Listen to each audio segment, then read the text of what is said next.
Hello, and welcome back to another video. Or do you wanna punch? Slice? Well, I got you. I've been practicing Melee for the entirety of 2022, and seeing as it's almost about to close and my friend Grandmaster Julian has made guides on Mage and Range, I think it's my time to give a Melee guide since he's not as knowledgeable as me in it. But before I start, just know I'm not the absolute best Melee player. Some of the things I will discuss might just be my preference. If you disagree, feel free to lab with whatever you like. Anyway, let's get to the start.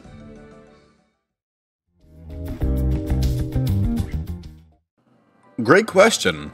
To truly get into Melee, you should already have a fully decked out endgame range set or something, because if you do Melee for the first time early game and it's your first time playing, it won't be the most fun thing in the world. Assuming you have what I said, you should already be well informed about most enemies in the Frontier. Doll Hunters, Inspectors, Knights, or even enemies in the Nightmare like Onyx Knights. Really anything like that.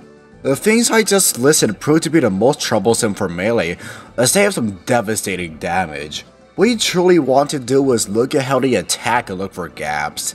From my experience, pretty much every enemy has a cooldown between attacks.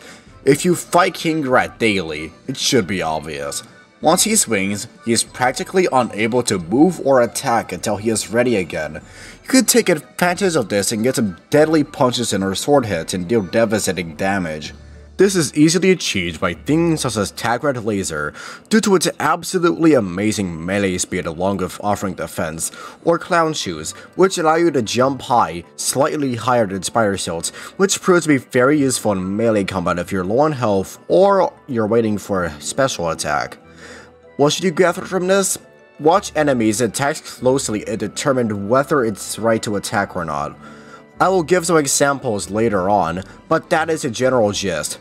Most of Melee is discovering it yourself. If you die, don't feel bad. Even I die sometimes, even though I've been practicing Melee for a long while. Now, moving on to the equipment. If you've watched my endgame sets video, which you most likely have, the Melee set I showed was obviously very old. I didn't know anything about Melee back then, so take this as a new set. Anyway, there's a lot of ways to go on with your Melee build. There's the normal set I use, which consists of Fire Guild Helmet, Bedrock Chest, Fire Guild Legs, Tag Red Laser or Clown Shoes depending on the situation, Green Amulet Necklace, Eyes of the Sword, Ring of Power, and Gold Antlers.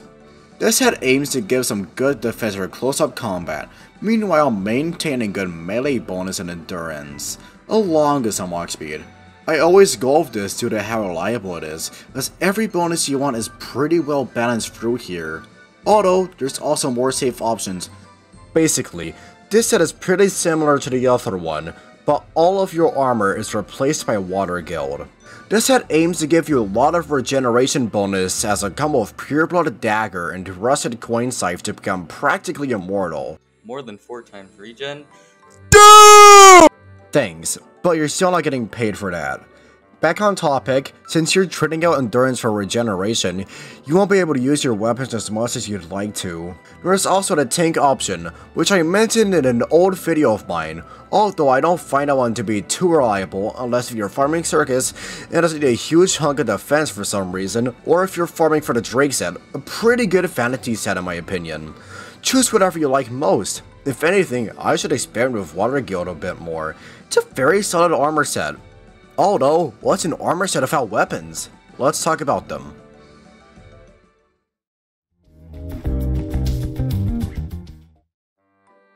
Here's where you can start experimenting a lot more with what you like. Although, I normally use Pureblood Dagger, Frontier Greatsword, Red Power Fist, Eyeball of Reckoning Ultra Dagger, and Crypt Blade. If you're wondering why I'm not using Salaman or a Parasol, first off, I'm built different and use melees are usually pretty close to their targets, so these wouldn't be too much of use to me personally. But if you still want to use them, by all means do so. Just replace whatever you find least useful. Although, some might be confused with my choices in weapons, so let's go over them real quick. First off, I actually talked about this weapon in my last video, and it is Pure Blood Dagger. Pure Blood Dagger is basically the melee weapon. Whenever someone thinks melee, it's the first thing they think of, and for good reason.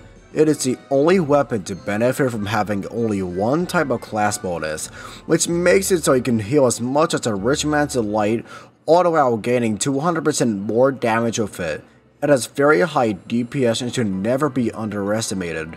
It's also a great mobility tool, although the lunging can sometimes backfire. You can also action cancel it to make it do a lot more DPS. If you want more details, I go more in depth on it in my last video. All in all, I chose this due to how much it can heal you along with having gargantuan DPS, along with being a neat movement trick. Now, Frontier Greatsword. I bet you're saying right now, Hey yo, why is this frozen mozzarella guy using Frontier Greatsword? which, quiet down a bit, I can explain. First off, aside from Tri-Blade Shifter's poking mode, future self here, turns out Tri-Blade Shifter's poking mode does 5 less damage than Frontier Greatsword's base damage, so it turns out I was wrong, sorry about that. It has the most base damage out of any sword, along with being really big and having a pretty big hitbox as a result. It's also very easy to connect due to the attack animation, especially the third swipe. Now, if that was all, that'd be lame. But there's the special. I can see why it's hated. I mean, it locks you in place along with your camera. It sucks, right? Well, no. If you're using a weapon in your lineup that has a lengthy attack animation, such as Crypt Blade or Honoring Blade, swing with one of those, and while that's happening, you can switch to Frontier Greatsword and spam R. If you do it right, you'll be able to move like there is never a walk speed reduction. And to get the camera unstuck, simply press Q twice. It now becomes a giant hitbox that is absolutely amazing for crowds, especially floor 42. If you get this thing a chance, I can assure you'll love it. Third off is Red Power Fist. Like Pure Blood Dagger, I talked about this in my last video. In fact, I actually compared it with Pure Blood Dagger, so if you want a comparison, check it out. But of course, I will still be talking about it here. First off, it has pretty good base damage considering how fast it can attack, allowing you to quickly rack up damage. It also has a surprising amount of range, allowing you to safely use it on basically anything that you can carefully use this thing on while not getting hit, obviously. But usually swords like Frontier Greatsword are better when up against enemies with dangerous melee attacks, along with just allowing you to be more safe. Enough of that though, you can also use action cancel to make it do even more damage, which is what this special is mainly used for. The special itself is alright, but for me it personally feels a bit underwhelming, but sure makes up for it due to the action cancel. Overall, a pretty versatile and fun weapon. Fourth off is the Eyeball of Reckoning Ultra Dagger, and I feel like I don't really have to explain for this one. Like, you granted 15 souls on our first nights for a reason, yeah? Although, if you do the other task, you're weird. Its main ability is reducing an enemy's armor by 13 points, which means you lower their HP by 8.7%. This number might seem small, but for how easy it is to hit and refresh, it's literally just free damage. King Rat has 100,000 HP, right? It gets cut down to 91,000 HP, which is pretty good. Outside of that, its melee capabilities are alright, but I don't use it for that. I only use it if I want to clip through doors or go out of bounds in a nightmare. Fifth is Crypt Blade, a very underrated weapon in my opinion. You won't be using this thing for its main attack unless if you call it like early game or mid game, due to others who are swing it better, but rather it's special. It launches you backwards, which is its first hit, and then lunges you forward, being its second hit. The damage values are 525 and 1050 respectively, not even accounting for a melee bonus. With it, it does nearly 2000 damage. What makes this great is how low its cooldown is, being 10 seconds long. Are you stabbing an enemy to death? Great! Add this onto it and you'll be doing even more damage.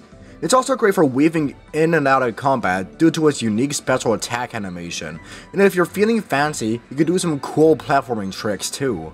Although sometimes in Crypt Blade's place, I usually have Honoring Blade or Rusted Coin Scythe. Honoring Blade is pretty explanatory. It has a big hitbox, and its special allows you to get free bonus damage, 3000 to be exact. And Rusted Coin Scythe is great for retaining properties, along with being the cheapest weapon in this list. It has a 3-part multi-hit with its special, each hitting for 30 HP, but if you use it on crowds, you can get multiple hits and it does rack up HP, which is why it works perfectly with Water Guild. There's also honorable mentions like Red King's Greatsword and Tri-Blade Shifter. They're pretty good too, but I don't use them often. But yeah, that's my armor set along with my weapons. But last but not least, let's get into the visual demonstration to help you dodge better.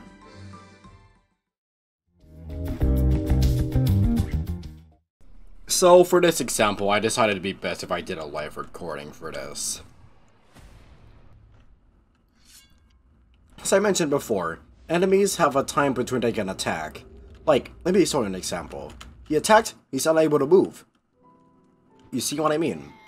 So in that downtime, I'm able to use EOR on him, and it won't matter. See? If I use this correctly, I can correctly bait him into attacking while he's on his downtime. Of course, this doesn't go for every enemy, because King Rad, he has really simple AI. Although, this usually applies to pretty much every enemy. So, what you need to gather is, again, just look at how they attack. Like again, he has a simple attack animation. Unable to move, get EOR in, and use other weapons too. I'm sure you can get what I mean by it. Time for another example. Floor 46. Starts off with a Doll Hunter. As I said before, that is his downtime. Wait for him to attack, and then he can't do anything. Usually it's best to stay to the side of him, so you're able to bait out his attack, and you're less likely to get hit.